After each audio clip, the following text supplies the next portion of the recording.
اشرف عبد العزيز محامي كهربا طالع بيقول لك اول مره اشوف جماهير الاهلي بتهاجم لاعب عشان ضيع ركله جزاء او اهدر ركله جزاء.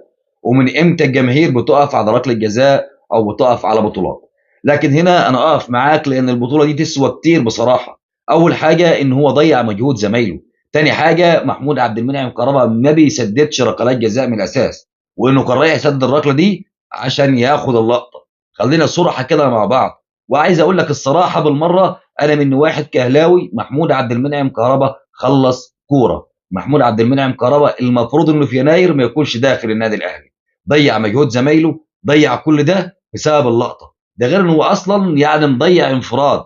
لو جبنا المهاجم سمير محمد ولا محمد سمير اللي لسه طالع من ناشئين كان سجلها، وتيجي حضرتك تقول لي ده اي يعني اهدر ركله جزاء؟ يهدرها في الدوري ماشي، في دوري الابطال ماشي، انما البطوله زي دي كاس